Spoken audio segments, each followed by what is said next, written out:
नमस्कार मित्रांनो, स्वागत आहे तुमचं फिरत्या गोष्टीमध्ये। सध्या जगभर एक गोष्ट भयंकर पद्धतीने फिरत आहे आणि त्या गोष्टीचं नाव आहे झोहरान ममदानी। आता तो कसा भारतीय वंशाचा आहे, त्याची आई कोण, वडील कोण, ह्या गोष्टी अनेक रीलमधनं तुम्ही ऐकला सुद्धा असाल आणि झालं सुद्धा असेल बघून। माझ्यासाठी जास्त महत्वाचं हे आहे की बाबा त्याने निवडणूक कोणत्या मुद्द्यांवर लढवली आणि त्याला हरवण्यासाठी कोणकोणत्या शक्ती आल्या। स्वतः तिकडचे शेठ डोनाल्ड साहेब ट्रम्प त्या निवडणुकीमध्ये उतरले आणि न्यूयॉर्क ह्या शहरातल्या लोकांना त्यांनी धमक्या दिल्यात की बाबा जर झोहरान ममदानी निवडून आला तर मी अमेरिकेमध्ये पूर्ण न्यूयॉर्क शहराला इकॉनॉमिकल डिझास्टर शहर जाहीर करेन आणि मी ते करून दाखवेन, अशी धमकी दिली। या धमकी दिल्यानंतर जनता एकत्र झाली आणि जनता एकवटली आणि त्या जनतेच्या ताकदीमुळे, जनशक्तीमुळे तो निवडून आला। आणि सर्वात महत्वाचा म्हणजे त्याचा हा मुद्दा महत्वाचा होता की बाबा मी गरिबाचं जगणं सुकर करेन आणि श्रीमंतांना जास्त टॅक्स लावेन, म्हणजे श्रीमंतांना जास्त कर लावून गरिबाचं जगणं तो सुकर करण्यासाठी। आणि त्या सगळ्या प्रॉब्लेमचे सोल्युशन्स तो देत होता, प्रॉब्लेम सांगत होता की बाबा मुद्दे काय आहेत आणि त्या मुद्द्यांना उत्तर कसं दिलं पाहिजे। म्हणजे की गटरीचा प्रॉब्लेम आहे तर गटर कशी सुधारली पाहिजे। आता हे महापौराचेच काम आहेत, म्हणजे नगरसेवकांचे।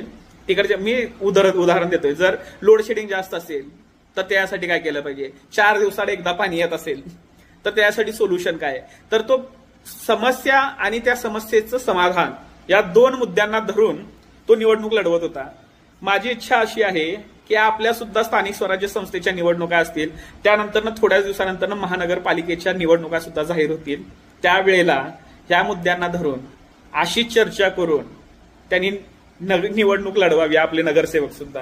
आता सर्वात महत्वाचं म्हणजे हे काय म्हणतात, ते जे सत्तेत आहेत त्या लोकांचा साठी चपराक आहे। कारण झोहरान ममदानीनं महापौर झाल्यानंतर नेहरूंच्या 2 ओळीचा उल्लेख केलेला आहे। ज्या वेळेला नेहरू 14 ऑगस्ट 1947च्या वेळेला ज्यावेळेला मध्यरात्री भारत स्वतंत्र झाला त्यावेळेला त्यांनी नेहरूंना नीतीचा एक सिद्धांत मांडला होता, ते म्हणजे हे कोणत्याही देशासाठी खूप कमी वेळा येणारी घटना आहे ज्या वेळेला कोणताही देश काहीतरी जुनं त्यागून नवीन स्वीकारतो। या गोष्टीचा उल्लेख झोहरान ममदानीनं नेहरूचं नाव घेऊन केलेलं आहे।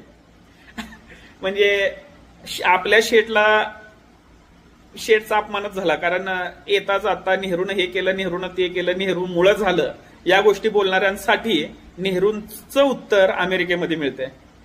नेहरूंचं कौतुक अमेरिकेतले लोक करतायत जे भारतीय वंशाचे आहेत।